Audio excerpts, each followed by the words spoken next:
How are you guys doing? Today is Sunday, May 15th, 2022.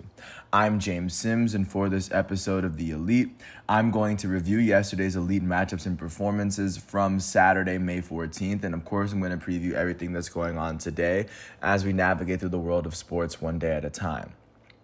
Taking a quick step back and looking at where we are, starting off in the NBA, we are still in the conference semifinal stage as there are now officially 6 teams that are still left in the hunt for the 2022 NBA championship as the game 7 in the Eastern Conference and the game 7 in the Western Conference that still need to determine the last 2 opponents for the conference final round will be played today, and I'll get into that in a second. In the NHL, following yesterday's matchups, there are now 10 teams that are left in that hunt for the 2022 Stanley Cup title.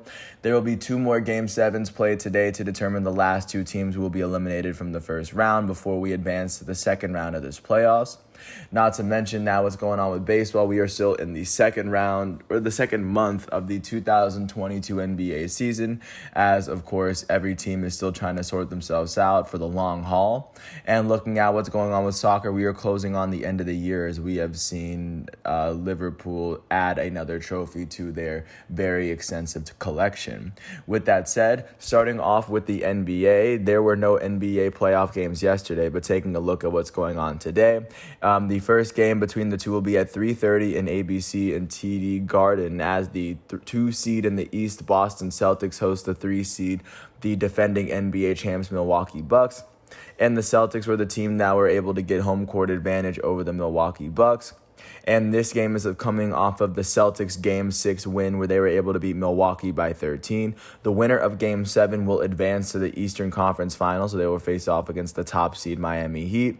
And then in the Western Conference at 8 o'clock, the top seed Phoenix Suns are going to host the 4 seed Dallas Mavericks as this series is tied at 3 itself after the Mavericks tied up the series in Game 6 in Dallas after they beat the Suns by 27 points. And, of course, the winner of this Game 7 will go on to the Western Conference Finals, who face off against the 3 seed Golden State Warriors. We have 2 elimination Game 7s that, of course, a lot of people are looking forward to watching. With that said, there are still 6 teams left in the NBA. By the end of today, there will be 4, and the matchups for the conference final round will be determined. Taking a look at what's going on with the Stanley Cup playoffs in the NHL, the first of the Game 7s that would happen yesterday, by the way, there were 5 Game 7s forced in this first round this year. I don't know if that's a record, but that's amazing. First of the games were happened in Raleigh, North Carolina, as the top seed in the Metropolitan Division, the Carolina Hurricanes, would go on to host the Boston Bruins, who came into this playoffs with the top wildcard seed in the East. In this matchup, the Hurricanes would get the lead early as they scored the lone goal in the first period. They took a 2-0 lead and even went up 3-1, not even giving the Bruins a chance to take the lead in this game. As the Bruins did score the lone goal in the third, the Carolina Panthers were able to keep the Bruins scoreless after that. The top star of this game went to Max Domi, Carolina center, as he had 2 goals and an assist, being a part in all 3 goals that helped his team advance. The second star of the game went to Carolina's goalie, Antti Raanta, as he had 27 saves, only allowing 2 on the day. The third star of the game went to Teuvo Teravainen, Carolina's left winger, as he had a goal and an assist. After Carolina had won games 1, 2, 5, and 7, they are going to be the team from this series who advances to the next round. They will face off against the winner of Game 7 between the 2 and 3 seeds in the Metropolitan Division, the New York Rangers and the Pittsburgh Penguins. With this loss, the Boston Bruins were, of course, at this point, the 4th team to be eliminated from this round of the playoffs. And then, of course, following this, the second matchup of the game, the second Game 7 of yesterday's Game 7 first round matchups, took place in Toronto as the 2nd seed in the Atlantic Division hosted the back-to-back Stanley Cup champs, Tampa Bay Lightning. The Tampa Bay Lightning would come into this matchup after they would go on to win Game 6 in overtime in order to force Game 7. In this game, they would go on to beat Toronto 2-1 as they are going to be the team that advances from this round into the next. The first goal was scored by Tampa Bay's Nicholas Paul in the first period. Toronto would then go on to tie it up in the second period with a goal from Morgan Riley. And then Tampa Bay would see Nicholas Paul's second goal, unassisted, give them the goal advantage they needed, as neither team would score in the third period. With this win, the defending back-to-back champs Tampa Bay Lightning are now advanced into the second round of this tournament, where they will face off against the one seed from their division, the Atlantic Division, the Florida Panthers. The Florida Panthers should have home ice advantage in that series, and looking forward to when their next game is. Their next game is still yet to be scheduled as of right now, but of course with this loss, the Toronto Maple Leafs were then the fifth team that was eliminated for the first round of this playoffs, of course dropping the amount of teams left to 11. And then of course the last game 7 that would see a team get eliminated last night took place in Edmonton, as the 2 seed from the Pacific Division Oilers hosted the 3 seed Los Angeles Kings. This game would go to game 7 after the Oilers forced it in LA after they won it by 2. In game 7, they would shut the Kings out 2-0 in order to be the team who advanced, as the first goal of this game was scored by Cody Cecchi in the second period, and then Connor McDavid's third period goal would be what they needed to advance through. The top star of this game went to Edmonton center Connor McDavid, as he had a goal and an assist. The second star of the game went to Los Angeles' goalie Jonathan Quick, as he had 39 saves, only allowing 2 goals on the night. Mike Smith from Edmonton would have the top goalie performance, or he would have the third star of the day, as he would go on and finish with 29 saves, as he did record a clean sheet, or I'm not sure what they call it in hockey, but he would go on to make sure that he would shut the Kings out in their final game of the 2021-22 season. With this win, the Edmonton Oilers advance to the next round. They will face off against the winner of the Game 7 matchup between the top seed of the Pacific Division, the Calgary Flames, and the top wild card seed in the West, the Dallas Mavericks. Dallas Stars. That was embarrassing. But of course, that is where the Edmonton Oilers are. And with this loss, the Los Angeles Kings were the 6th team eliminated from the 2021-22 Stanley Cup playoffs. And following yesterday, there should be 2 more teams that should be eliminated today, as there will be 2 more Game 7s determining who will advance to the next round. The first of them will be at 7 o'clock on TBS in Madison Square Garden, as the 2 seed in the Metropolitan Division, New York Rangers, will host the 3 seed Pittsburgh Penguins. This comes after the Rangers won Game 5 and 6 in order to tie this series up after the Penguins held a 3-1 series lead. This is the Rangers' opportunity to eliminate the Penguins, and this is the Penguins' this is their last opportunity to eliminate the Rangers. The winner of this matchup will advance to the next round to face off against the number 1 seed in that Metropolitan Division, the Carolina Hurricanes. And then, of course, taking a look at the last game that's taking place today, and what should be the last game of the first round of the 2021-22 Stanley Cup playoffs. It should be the 1 seed in the Pacific, Calgary Flames, hosting the first wild card seed in the West, the Dallas Stars. Coming in, the series is tied at 3, of course, after the Stars were able to force Game 7 by winning Game 6 by 2. The winner of this matchup will face off against the Edmonton Oilers in the next round after the Oilers beat the Kings in 7 games.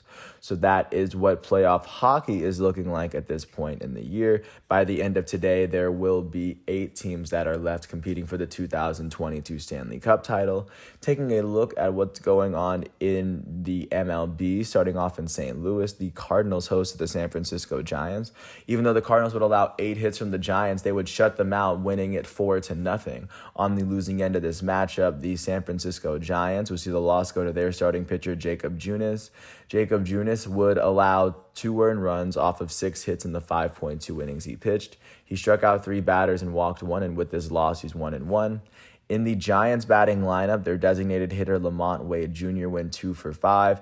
Their first baseman Brandon Belt went 2 for 4. And then, of course, on the winning end of this matchup, the hometown St. Louis Cardinals saw the win go to their starting pitcher Dakota Hudson. He allowed no earned runs off of 5 hits in the 5 innings he pitched. He struck out 2 batters and walked 2. With this win, he's now 3-2, and in the Cardinals batting lineup, their elite designated hitter Nolan Arenado went 2 for 4 with an RBI. Their catcher and future Hall of Famer Yadier Molina went 2 for 4 with a run as well. With this win, the St. Louis Cardinals are now 18-15. That is the second best record in the National League Central, as they've won 5 of their last 10 games. They are now sitting 2.5 games behind the division-leading Milwaukee Brewers. And with this loss, the San Francisco Giants are 20-13. That is the third best record in the National League West, as they've now lost 4 of their last 10. They are sitting half a game behind the division-leading LA Dodgers and the runners-up, the San Diego Padres, at this point in the year. Taking a look at what happened in Atlanta, the defending World Series champs Atlanta Braves hosted the Padres. The Padres would take a 5-2 lead after scoring 8 runs in the top of the 8th, and then the Braves would score 8 more runs at the bottom, and they would take the lead off of an Austin Riley double to give them their 16th win of the year. On the losing end of this matchup, the San Diego Padres were led out by Sean Manaea. Manaea allowed 3 earned runs off of 6 hits in the 7 innings he pitched. He struck out 12 batters and would walk 12 on the day. The loss would go to the Padres' first relief pitcher, Steven Wilson. He allowed 3 earned runs off of 3 hits, as he wouldn't even make it through the 8th. With this second blown save of the year, he is now 3-1 with this loss. In the Padres batting lineup, the only player with more than 1 hit was their catcher, Jorge Alfaro. He went 2 for 3 with an RBI and a run. On the winning end of this matchup, the hometown defending champs Atlanta Braves were led in scoring by their starting pitcher, Charlie Morton. Morton allowed 1 earned run off of 2 hits in the 6 innings that he pitched. He would strike out 9 batters and walk 1. The win would go to the Braves closer, Kenley Jansen. The former World Series champ would allow no earned runs as he finished off the 8th and pitched the entire 9th innings. He would pick up 2 strikeouts as well, and with this win, he's now 2-0. In the Braves batting lineup, their right fielder Travis Demeritte went 2 for 4. Their elite second baseman Ozzie Albies would end up going 2 for 4 with 2 RBIs and a run. Their third baseman Austin Riley would go 3 for 4 with an RBI. And with this win, the Atlanta Braves, the defending World Series champs, are 16-18. That is the third best record in the National League East, as they've now won 5 of their last 10 games. They are sitting 6.5 games behind the division-leading New York Mets at this moment. And with this loss, the San Diego Padres are 21-13. They are holding the second best record in the National League West win percentage-wise, sitting with 1 more win and 1 more loss than the Dodgers. They are also sitting half a game ahead of the third-place San Francisco Giants within their own division. Taking a look at what happened up in the Bay Area, the Oakland Athletics hosted the Los Angeles Angels. The Angels did hold a 3-1 lead in the top of the 8th after breaking the A's tie. The Athletics would take the lead in the bottom of the 9th off of a 3-run walk-off home run from Luis Barrera, his first home run of the year, and of course a big hit for the A's to pick up win number 15. On the losing end of this matchup, the Los Angeles Angels were led out by their starting pitcher, Jonathan Diaz. Diaz would allow no earned runs and only 1 hit in the 4.2 innings he pitched. He struck out 4 batters and walked 4. The loss would go to the Angels closer for the day. In this matchup, it would be Raisel Iglesias. Iglesias allowed 3 earned runs off of 2 hits as he would not make it through the 8th inning. He would walk a batter as he picked up his first blown save of the year. With this loss, Raisel Iglesias is 1-1 on the season. In the Angels batting lineup, their left fielder Brandon Marsh ended up going 3 for 4 with a run. Their elite designated hitter and the reigning American League MVP, Shohei Ohtani, went 2 for 4 with an RBI. On the winning end of this matchup, the hometown Oakland Athletics were led out by their starting pitcher, Paul Blackburn. Blackburn allowed 1 earned run off of 5 hits in the 6.2 innings he pitched. He struck out 3 batters and walked 2. The win would go to the Athletics closer Lou Trevino as he allowed no earned runs as he finished off the 9th inning. He struck out a batter. With this win, he's now 1-2. In the Athletics batting lineup, their right fielder Ramon Laureano went 2 for 3 with 2 runs. And with this win, the Oakland Athletics are now 15-20. And that would, of course, carry into the second game of this doubleheader, where the Angels would beat the Athletics 9-1. Of course, 1-1 for both teams. The A's scored the first run in game 1, or game 2, and then the Angels would, of course, tie it off of a walk, and then they would take the lead off of a grand slam from Taylor Ward. They would score 9 unanswered after, or starting from this top of the second going on to the end of the game. On the losing end of this matchup, the hometown Oakland Athletics saw the loss go to their starting pitcher, Adam Oller. Adam Oller would allow 8 earned runs off of 6 hits in the 5 innings he pitched in Game 2. He would strike out 3 batters and walk 3, and with this loss, he's 0-3.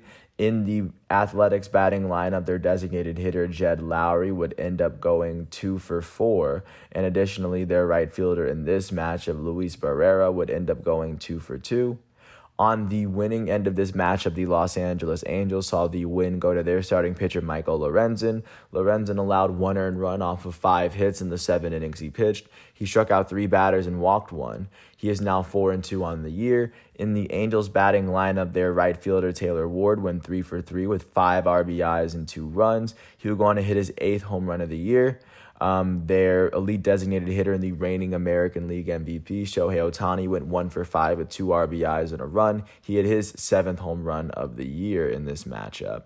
And with this win, the Los Angeles Angels are now 23-13, but also they picked up a loss as well. With this loss and win, they have now won 7 of their last 10 games, and they are now have 1 more win and 1 more loss than the division-leading Houston Astros. They are sitting even with them, sitting 7 games ahead of the 3rd place Seattle Mariners in the AL West. With this loss, the Oakland Athletics are 15-21, also with a win yesterday. With this win and loss, they have now lost 5 of their last 10 games as they trail the Astros and the Angels by 8 games in their division. Taking a look at what's going on in Detroit, the Tigers hosted the Baltimore Orioles from the AL East. They would go on to shut the Orioles out 3-0, holding the O's to 4 hits all game. On the losing end of this matchup, the loss would go to the Orioles starting pitcher, Bruce Zimmerman. He allowed 3 runs off of 7 hits in the 6 innings that he pitched. He struck out 2 batters and he walked 1. With his loss, Zimmerman is 2-2. In the Orioles batting lineup, nobody on their team would finish with more than 1 hit. That would be attributed to great pitching from the Tigers. Their starting pitcher, Michael Pineda, would allow no earned runs as he would get pulled in the 2nd inning. The win would go to the Tigers' first relief pitcher, Willie Peralta. Peralta would allow no earned runs as he finished off the 2nd inning and then would pitch the entire 3rd and 4th. He would strike out a batter and walk 2, and with this win, Peralta is 1-0 on the season. The save would go to the Tigers' closer, Gregory Soto. Soto allowed no earned runs and only 1 hit in the 9th inning as he would strike out a batter. This would be his 5th save of the year. In the Tigers batting lineup, their future Hall of Fame designated hitter, Miguel Cabrera, went 2 for 3. And then their catcher, Eric Haas, would end up going 2 for 3 with an RBI and a run. He had his 2nd home run of the year. With this win, the Detroit Tigers are now 11-23. That is currently the worst record in the American League Central, and that is the worst record in the American League record-wise. Their 23 losses are the most in the American League. As of right now, the only team that has a worse record than them win percentage-wise are the Cincinnati Reds in the National League. And that is where they sit. As with this win, they've now won their last 2 games. They've won 3 of their last 10. They are now sitting 8 games behind the division-leading Minnesota Twins. With this loss, the Baltimore Orioles are now 14-20. That is the 4th best record in the American League East as they've now lost their last 2 games. They've lost 4 of their last 10. At this moment, they are sitting 10.5 games behind the division-leading New York Yankees.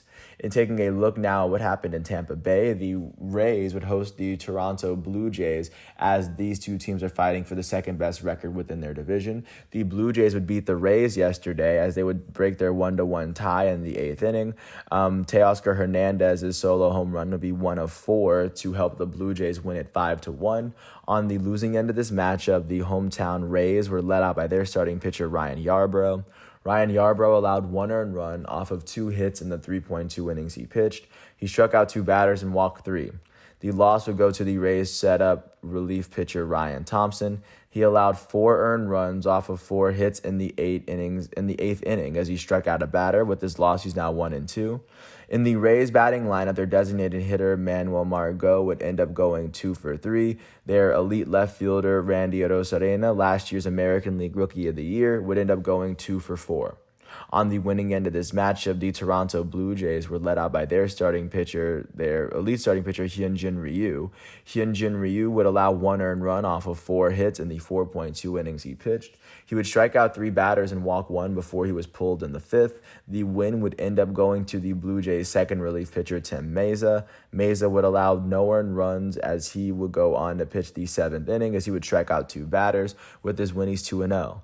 In the Blue Jays batting lineup, their right fielder, Teoscar Hernandez, one of their all-MLB players, would go 2 for 5 with an RBI and a run. Teoscar Hernandez would hit his second home run of the season. Their second baseman, Santiago Espinal, went 2 for 3 with an RBI and a run. And with this win, the Toronto Blue Jays are 18-16. That is the third best record in the American League East, as they've now won 3 of their last 10 games. They are sitting 6.5 games behind the division-leading New York Yankees. And with this loss, the Tampa Bay Rays are 20-14. That is the second best record in the American League East, as they've lost 4 of their last 10. They are sitting 4.5 games behind the division-leading New York Yankees. Taking a look at what's going on in Miami, the Marlins hosted the Milwaukee Brewers. After the Brewers scored the first run of the game, the Marlins would take the lead in the 4th. Initially, in this game, they took the lead off of a Jorge Soler solo home run, as they saw 3 home runs hit in the 4th inning, and the Brewers just would not be able to come back from that.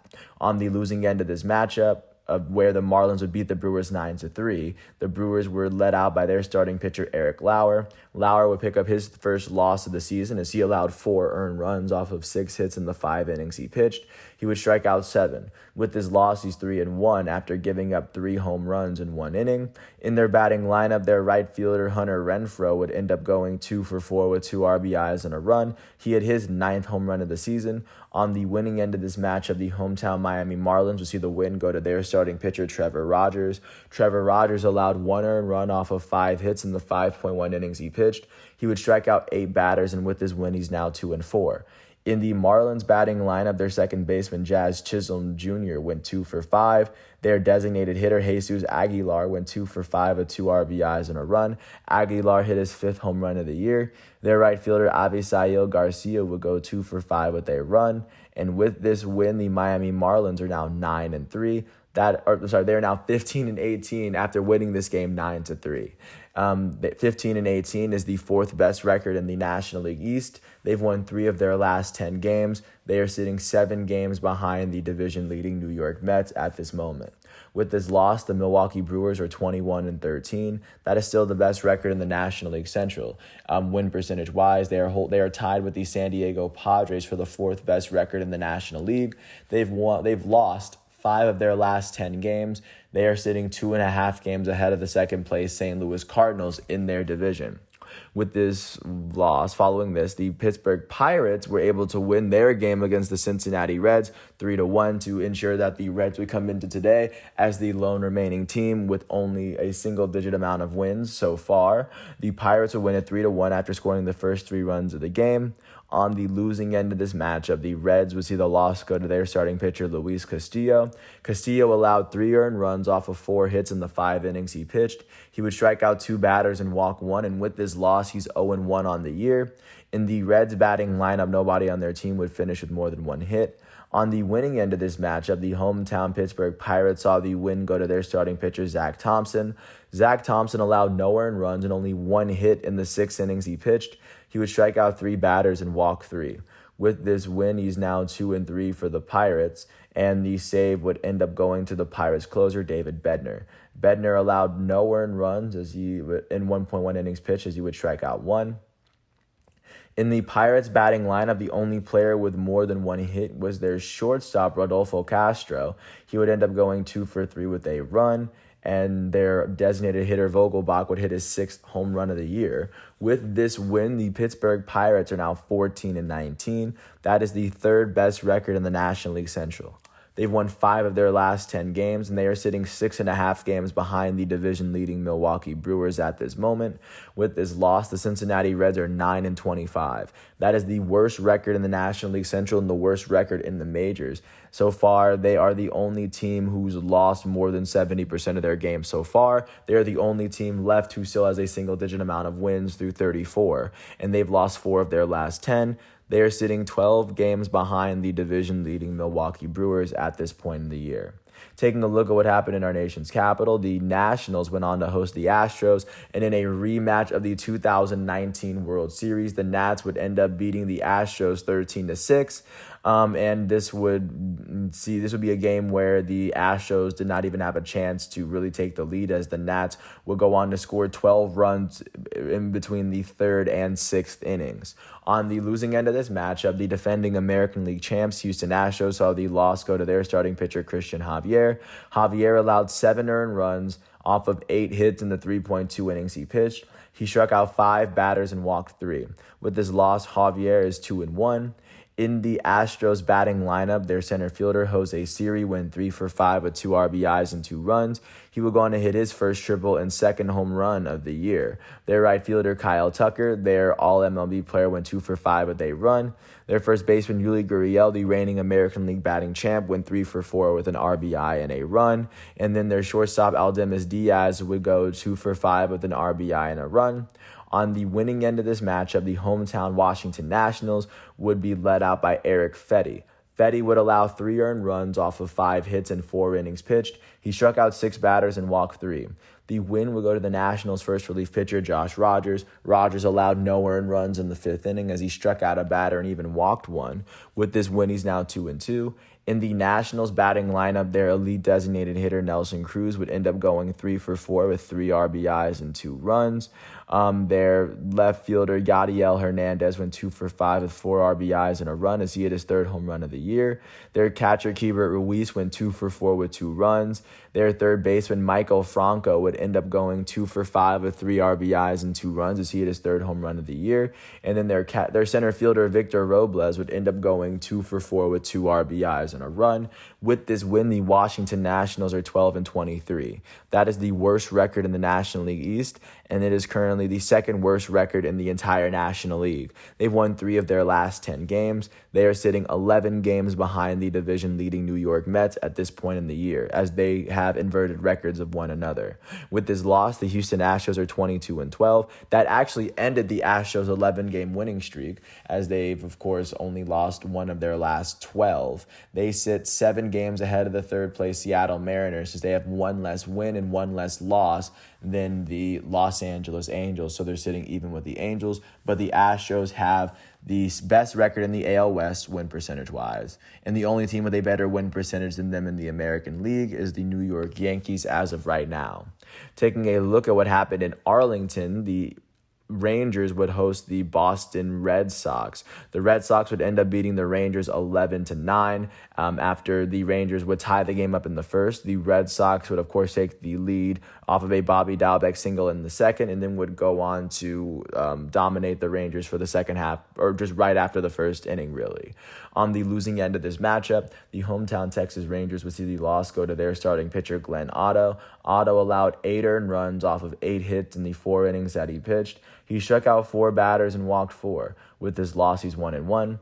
In the Rangers batting lineup, nobody on their team would finish with more than 1 hit. And on the winning end of this matchup, the Red Sox would see the win go to their starting pitcher, Rich Hill. Hill allowed 3 runs off of 7 hits in the 6 innings he pitched. He struck out 4 batters, and with his win, he's now 1-1. In the Red Sox batting lineup, their elite third baseman Rafael Devers would end up going 2 for 5 with 2 RBIs and 2 runs. He hit his 6th home run of the year. Their elite designated hitter, J.D. Martinez, would go 2 for 3 with an RBI and a run. Their left fielder, Franchy Cordero, would end up going 2 for 4 with an RBI and 3 runs. And then their catcher in this matchup, Christian Vasquez, would end up going 2 for 5 with an RBI and 2 runs. Their first baseman, Bobby Dalbec, went 2 for 5 with an RBI and 2 runs. And then their right fielder, Jackie Bradley Jr., went 2 for 4 with an RBI. With this win, the Boston Red Sox are now 13-20. That is the worst record in the American League East. They have now won their last 2 games, and they've won 4 of their last 10. They are sitting 11 games behind the division-leading New York Yankees, as they hold the 3rd worst record in the American League. With this loss, the Texas Rangers are now 13-19. That is the worst record in the American League West. They've now lost their last 2 games. They've lost 5 of their last 10. They are now sitting 8 games behind the division-leading Houston Astros and the runners-up in the AL West at this moment, the LA Angels. Taking a look at what's going on now in New York, in Queens, the New York Mets hosted the Seattle Mariners. And after the Mariners would go on to tie the game up at 4 in the 7th inning after scoring 3 runs, the Mets would take the lead right back off of a solo home run from Pat Mazeika. His first home run of the season would, of course, give the Mets what they needed for their 5-4 win to pick up their 23rd win of the season. On the losing end of this matchup, the Seattle Mariners would be led out by their starting pitcher, George Kirby. Kirby allowed 3 runs off of 3 hits in the 4 innings he pitched. He struck out a batter and would walk 1. The loss would end up going to the Mariners setup relief pitcher, Andres Munoz. Andres Munoz would allow 1 earned run off of 2 hits as he pitched the entire 7th. We would strike out 2 batters, and with this loss, he's now 1-1. In the Mariners batting lineup, their left fielder, Jesse Winker, would end up going 2 for 4 with 3 RBIs and a run. And then their first baseman, Ty France, would go 2 for 5. Not to mention that their catcher in this matchup, Luis Torrens, would go 2 for 2. On the winning end of this matchup, the hometown New York Mets would see the start go to Chris Bassitt. Chris Bassitt would allow 1 earned run off of 5 hits in the 5.2 innings he pitched. He struck out 8 batters and would walk 3. The win will go to the Mets setup relief pitcher, Adam Ottavino. Ottavino would allow no earned runs and only 1 hit in the 8th inning, and with this win, he's 2-1. The save would end up going to the Mets closer in this matchup, Edwin Diaz. Diaz would allow no earned runs in the 9th inning as he struck out 3 batters. He picked up his 8th save of the year. In the Mets batting lineup, their right fielder Starling Marte went 3 for 4 with 3 runs. He was the only player with a multi-hit game as he would hit his 7th double and his first triple of the year. He was a home run shy of the cycle. With this win, the New York Mets are now 23-12. That is the best record in the National League East. They've now won 6 of their last 10 games. They are sitting 5.5 games ahead of the second-place Philadelphia Phillies within their own division. They are holding on to the best record in the National League win percentage wise. They have the most wins in the National League as well. The only team with a better record than them right now, win percentage wise, is the New York Yankees, who just sit a couple boroughs away. With this loss, the Seattle Mariners are now 15-19. They are now holding on to the 3rd best record in the AL West. They've lost 7 of their last 10. They are now sitting 7 games behind the division-leading Houston Astros and the runners-up LA Angels at this moment. Taking a look at what's going on in Minneapolis, the Minnesota Twins hosted the Cleveland Guardians. In a game that was forced into extra innings, the Guardians would outscore the Twins 2-1 in extra innings, as what the difference would be a Miles Straw RBI single. On the losing end of this matchup, the hometown Minnesota Twins would be led out by their starting pitcher, Devin Smeltzer. Smeltzer allowed 1 earned run off of 3 hits in the 5 innings he pitched. He would strike out 2 batters and walk 2. The loss for the Twins went to their closer, Jarrell Cotton. Jarrell Cotton allowed 2 runs in the 10th inning as he would strike out a batter. With this loss, he's 0-1. In the Twins batting lineup, their designated hitter, Luis Arraez, would end up going 2 for 5. Their third baseman, Gio Urshela, went 2 for 5 with 2 RBIs and a run. He hit his 2nd home run of the year. Their left fielder in this matchup, Nick Gordon, would end up going 2 for 5. On the winning end of this matchup, the Guardians would be led out by their elite starting pitcher, Shane Bieber. Bieber allowed 1 earned run off of 7 hits in the 6 innings he pitched. He would strike out 7 batters and then walk 3. The win would go to the Guardians setup relief pitcher, Nick Sandlin. Nick Sandlin would allow no earned runs off of 1 hit as he would go on to finish off the 8th and pitch the entire 9th inning. With this win, he's now 3-1. The save would go to the Guardians closer, Emmanuel Clase, as he allowed 1 run off of 1 hit in the 10th inning. He would strike out a batter, and with this save, he now has 7 on the year. In the Guardians batting lineup, their left fielder, Steven Kwan, would end up going 2 for 4. He was the only player with a multi-hit game. With this win, the Cleveland Guardians are now 16-16. That is the second best record in the AL Central as they are tied with the Chicago White Sox. They've now won 6 of their last 10 games as they sit 2 games behind the division-leading Minnesota Twins. With this loss, the Minnesota Twins are now 19-15. That is still the best record in the AL Central at this moment. They've now lost 6 of their last 10 games. At this moment, they are holding on to the 5th best record in the American League. That is where the Twins are sitting, as they are getting a little bit closer to the second and third. And speaking of another team in that race that is trying to hunt for them, the Chicago White Sox hosted the New York Yankees. The White Sox would end the Yankees' 5-game winning streak, I believe, after they beat the Yankees 3-2 yesterday. It was tied at 2 going into the bottom of the ninth, and the difference would be an RBI single, a walk-off single from Luis Robert, to win this game 3-2 for the White Sox. On the losing end of this matchup, the Yankees were led out by their starting pitcher, Jordan Montgomery. Montgomery allowed 2 earned runs off of 6 hits in the 4.1 innings he pitched. He struck out 4 batters and walked 3. The loss would go to the Yankees' elite closer, Aroldis Chapman. Chapman allowed 1 earned run off of 2 hits he would not make it through the 9th inning. With this loss, he's 0-1. In the Yankees batting lineup, their elite right fielder, Giancarlo Stanton, went 3 for 4 with an RBI. And then their shortstop, Isaiah Kiner-Falefa, went 2 for 4. On the winning end of this matchup, the hometown Chicago White Sox will see the win go to Dallas Keuchel. Keuchel allowed no earned runs off of 4 hits in the 5 innings he pitched as he struck out 3 and walked 3. The win would end up going to the White Sox closer, Liam Hendriks, as he allowed 1 earned run, as he would finish off the 8th and pitch the entire 9th, as he would strike out 3 batters and walk 1. He would pick up his 3rd blown save of the year, and with this win, he's now 1-2. And in the White Sox batting lineup, their elite shortstop, Tim Anderson, went 3 for 5 with 2 runs.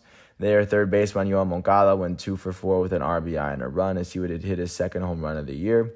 Their center fielder, Luis Robert, went 2 for 4 with 2 RBIs. With this win, the Chicago White Sox are now 16-16. That is the 2nd best record in the AL Central. They are tied with the Cleveland Guardians. They've won 7 of their last 10 games. They are now sitting 2 games behind the division-leading Minnesota Twins within the division. I said division twice in the AL Central. And then, of course, with this loss, the New York Yankees are 24-9. That is still the best record in all of the MLB, at least the best win percentage. They are the only team in the MLB left that still has a single-digit amount of losses left. They sit 4.5 games ahead of the second-place Tampa Bay Rays within their own division. Taking a look at what's going on in Arizona, the Diamondbacks hosted the Chicago Cubs. The Cubs would end up beating the Diamondbacks after outscoring the Diamondbacks 3-1 in the 9th inning. The difference would be they would get the first run from Yan Gomes, but the difference-making run would be off of a walk forced by Rafael Ortega. On the losing end of this matchup, the hometown Arizona Diamondbacks would be led out by Zach Gallen. Gallen allowed 1 earned run off of 2 hits in the 6 innings he pitched. He would strike out 9 batters and then walk 1. And then the loss would end up going to the Diamondback setup relief pitcher Mark Melancon. Melancon allowed 3 earned runs off of 2 hits as he would not register a single out in the 9th. With this loss, he's now 0-5. In the Diamondbacks batting lineup, their designated hitter Dalton Varsho went 2 for 5 with an RBI. Their center fielder Alec Thomas would go 2 for 3 with a run. On the winning end of this matchup, the Chicago Cubs were led out by Kyle Hendricks. Hendricks allowed 1 earned run off of 5 hits in the 5.2 innings he pitched. He would strike out 2 batters and walk 2. The win would end up going to the Cubs setup relief pitcher Michael Givens. Givens allowed no earned runs off of 1 hit as he finished off the 8th inning. With his win, he's 3-0. The save would end up going to the Cubs closer Rowan Wick. Wick allowed 1 earned run off of 2 hits in the 9 innings he pitched. He would strike out 3 batters and walk 1. He picked up his 3rd save of the year. In the Cubs batting lineup, their catcher Yan Gomes went 2 for 4 with 2 RBIs and a run as he hit his 2nd home run of the year. With this win, the Chicago Cubs are now 12-20. That is the 4th best record in the National League Central as they've won 3 of their last 10. They are now sitting 8 games behind the division-leading Milwaukee Brewers at this point. And, of course, with this loss, the Arizona Diamondbacks are now 18-16. That is the 4th best record in the National League West as they've now lost 3 of their last 10. They are now sitting 3 games behind the LA Dodgers and the San Diego Padres within their own division. And then taking a look at what's going on in the Mile High City. The Colorado Rockies hosted the Kansas City Royals. The Rockies would go on to beat the Royals 10-4, as they would go on to see the Royals tie the game up at 3 in the third. The Rockies would take the lead in the fourth off of a Jose Iglesias single. And then after Sam Hilliard's 3-run home run to finish off the third, the Rockies would run away and win this game 10-4. On the losing end of this matchup, the Royals would see the loss come from their starting pitcher, Carlos Hernandez. Hernandez allowed 9 earned runs off of 8 hits in 4 innings pitched. He would strike out 3 batters and walk 3. With this loss, he's now 0-3 on the year. In the Royals batting lineup, nobody on their team had more than 1 hit on the day. Their elite catcher, Salvador Perez, went 1-for-3 with 2 RBIs and a run as he hit his 6th home run of the year. On the winning end of this matchup, the hometown Colorado Rockies saw the win go to their starting pitcher, German Marquez. Marquez allowed 3 earned runs off of 3 hits in the 6 innings he pitched. He would strike out 6 batters and walk 1. With this win, he's now 1-3. In the Rockies batting lineup, their third baseman, Ryan McMahon, went 2-for-3 with an RBI and 2 runs. He would go on to hit his 3rd home run of the year. Their second baseman, Brendan Rodgers, went 2-for-4 with an RBI and 2 runs. And then their catcher, Jonathan Daza, went 2-for-3. With this win, the Colorado Rockies are 17-16. With a winning record, they are holding the worst record in the National League West. They've won 4 of their last 10 games, and they are now sitting 3.5 games behind the division-leading LA Dodgers and runners-up San Diego Padres that are sitting right behind them. With this loss, the Kansas City Royals are 11-20. That is the 4th best record in the American League Central. It is also the 2nd worst record in the American League. They've lost 6 of their last 10 games, and they are sitting 6.5 games behind the division-leading Minnesota Twins. The only team with a worse record than them in the American League is the Detroit Tigers at this moment. Last but not least, taking a look at what's going on in Los Angeles, the Dodgers went on to host the Philadelphia Phillies. The Phillies would beat the Dodgers 8-3 after scoring all 8 of their runs in the first 4 innings. The last 5 innings of the game were scoreless. On the losing end of this matchup, the hometown LA Dodgers would see the loss go to their starting pitcher, Julio Urias. Urias would allow 8 runs off of 8 hits in the 6 innings he pitched. He would strike out 3 batters, and with this loss, he's 2-3. In the Dodgers batting lineup, no one on their team would finish with more than 1 hit. Their elite right fielder, Mookie Betts, went 1-for-4 with an RBI and a run as Betts hit his 6th home run of the year. On the winning end of this matchup, the Philadelphia Phillies saw the win go to their starting pitcher, Ranger Suarez. Suarez allowed 3 earned runs off of 5 hits in the 7 innings he pitched. He would strike out 6 batters and walk 1. With this win, he's now 4-1. In the Phillies batting lineup, their first baseman, Rhys Hoskins, went 3-for-4 with an RBI and 2 runs. He would hit his 6th home run of the year.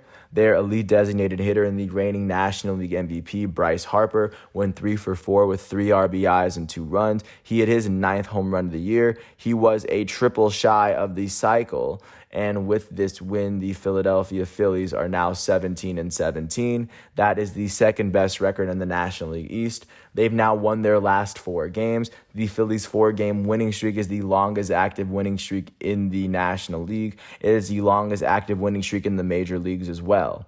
They have now won 6 of their last 10 games. They are sitting 5.5 games behind the division-leading New York Mets at this moment. With this loss, the LA Dodgers are 20-12. They're on a 4-game losing streak at this moment. The Dodgers' 4-game losing streak is the longest active losing streak in the major leagues at this moment. They have now lost 5 of their last 10. Sitting with 1 less win and 1 less loss than the Padres. They are still sitting half a game ahead of the 3rd place San Francisco Giants at this moment, just to show you how close it is with this Dodgers loss.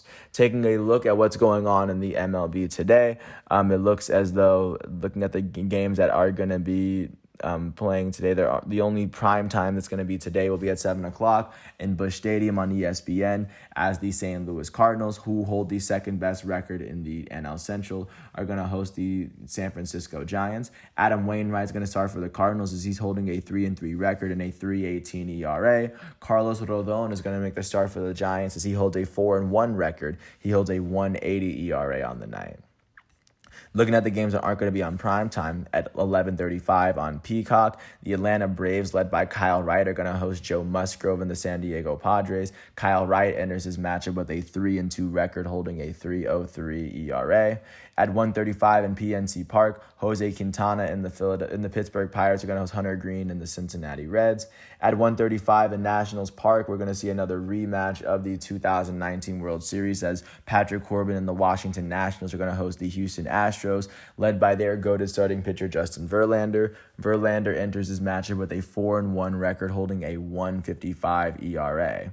Taking a look at what's going on at 1:40 in Comerica Park, it looks as though Tyler Wells and the Baltimore Orioles are set to face off against Tarek Skubal and the Detroit Tigers. Taking a look at 1:40 in Lone Depot Park in Miami, Elise Hernandez and the Miami Marlins are going to host Brandon Woodruff and the Milwaukee Brewers, as the Brewers hold the best record in the NL Central. At 1:40 in Citi Field, Carlos Carrasco and the New York Mets are going to host Robbie Ray, the elite starting pitcher and the reigning American League Cy Young winner, as he starts for the Mariners. Ray enters his matchup with a 3-3 record, holding a 4.22 ERA. At 1:40 in Tropicana Field in Tampa, or St. Petersburg, it looks as though the Tampa Bay Rays are going to be led out by Jeffrey Springs, as they are set to host the Toronto Blue Jays, who are going to be led out by Alek Manoah. At 2:10 in Target Field, Joe Ryan and the Minnesota Twins are going to host Tristan McKenzie and the Cleveland Guardians. Joe Ryan enters his matchup with a 3-2 record, as he is also holding a 3.22 or 2.56 ERA. I'm looking at someone else. At 2:10 in Guaranteed Rate Field in Chicago, Michael Kopech and the Chicago White Sox are going to host Nestor Cortez and the New York Yankees, the only team left in the MLB with a single-digit amount of losses. At 2:35 in Globe Life Field, Martin Perez and the Texas Rangers are going to host the Boston Red Sox, led by Austin Davis today. Taking a look at what's going on past that in Kansas, or in Denver, Austin Gomber and the Rockies are going to host Daniel Lynch and the Kansas City Royals.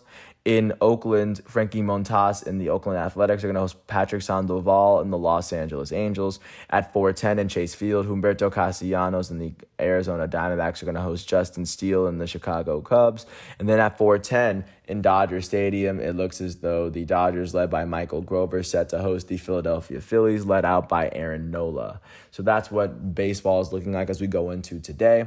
Taking a look at what happened with soccer yesterday, the big matchup took place in England, as the FA Cup would see Liverpool advance past Chelsea on penalties, as it would be Tsimikas who would score the game-winning goal for Liverpool and give them the trophy they needed this year. Taking a look at what's going on today in the world of soccer, of course, today is Sunday, so there's a lot going on. Starting off in England, it looks as though the top team in the country, Man City, is going to be facing off against West Ham United. A win here would, of course, put Man City in a better chance or in a better position to win the Premier League. And that's what's going on there. Taking a look at what's going on in London, Tottenham Hotspur is going to host Burnley at 7 o'clock. As with a win here, Tottenham could, of course, put themselves temporarily in Champions League position. They sit 1 point behind fourth place Arsenal, as they would put the pressure on Arsenal to win if Tottenham were able to pick up this win, thanks to their win over Arsenal in their last game. Taking a look at what's happening in Spain, the top team, Real Madrid, is going to face off against Cadiz after Real Madrid has already won La Liga. It looks as though the third best team in Spain, Atletico Madrid, is set, or I guess the second best team, Barcelona, is going to face off against Getafe at 1:30. Barcelona has 2 games left in its schedule, as with a win here or with the Sevilla loss. Oh, no, actually, no, they've already clinched Champions League, but they are trying to they're trying to finish off as the runners-up in La Liga, and they can do so with a win today, mathematically. The third best team, Atletico, is going to host the fourth best team, Sevilla, as Atletico holds a 1-point advantage over Sevilla. So, of course, this is a big game for seeding, of course. And with Real Betis knocking on the door and considering one of these teams has to lose, this is also kind of a big matchup if you look at it from that perspective as well.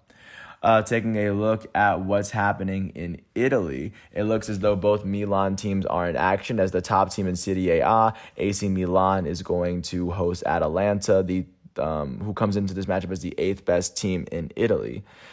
Inter Milan, who sits 2 points behind them, is going to face off against Cagliari, as Cagliari is the third worst team in Italy right now, as they're fighting against getting relegated. Not to mention Napoli is going to host Genoa, as Napoli holds the third best record in Italy this season. And then that is pretty much what's going on today as we are navigating through all these games at once. And when we are done with today's matchups, we are going to come back tomorrow on Monday. But with that said, I want to thank everyone once again for listening to this piece. I really do hope all is well. But also, I did miss the fact that there were some games yesterday. Just give me the opportunity to go back. The big games in France would see PSG beat Montpellier, as they would see 2 goals from Lionel Messi. They would see a goal from Angel Di Maria, their elite midfielder, of course, Messi being their goated forward, and Mbappe their elite French forward, would score off of a penalty kick. That's, of course, big for them. As of right now, the second team in France is Monaco.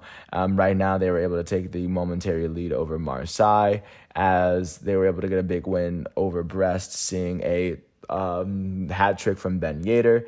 Marseille was able to drop with 1 game left as they lost to Stade Rennais. There's only 1 game left in the French season, as Monaco and Marseille are definitely battling it out. And even Stade Rennais is only one win behind. So some craziness could happen in the end of the French season. Not to mention looking at what's going on in Germany. Of course, the top team in Germany, Bayern Munich, was able to win. So they were able to, of course, cement their spot. They have nothing to worry about. Or they ended up drawing. And their second goal would come from their goated striker, Robert Lewandowski, as that may have been his last game while playing for Bayern. And, of course, with this win, Bayern Munich they have finished their season on top of the Bundesliga after their season is now officially over. And I will follow this up with a season review of this season. Congratulations to Bayern for finishing on top. Team that finished second was Borussia Dortmund, as they ended up beating Hertha Berlin 2-1. Their first goal would be a penalty kick from their elite Norwegian striker, Erling Haaland, in what was his last Bundesliga game for Borussia Dortmund before he moves to Man City. Their second would come from their young elite forward, Yusuf Moukoko, as that was, of course, a nice passing of the torch. The third spot would go to Leverkusen, as Leverkusen ended up beating Freiburg 2-1, as their last goal came in the 97th minute from Palacios. And RB Leipzig would go on to finish as the 4th seed. Their last game would see them draw 1-1 with Arminia Bielefeld. Their 93rd minute goal would come from Willy Orban in order to make it through, as they would end up advancing past Union Berlin. But that would be how the German season would end, and that's how I kind of want to finish this episode. I want to thank everyone for listening. I hope all is well. Once everything is done, I'm going to come back tomorrow on Monday, May 16th. So until then, thanks for listening. I hope all is well, and I'll catch you with more tomorrow. Thanks for listening to my piece, and peace out. And congratulations to all these teams that played, and thanks to the NBA, NHL, MLB, FIFA websites, because I would not be able to do this without you. Once again, thanks for listening. I hope all is well, and I'll catch you with more after this. Peace out.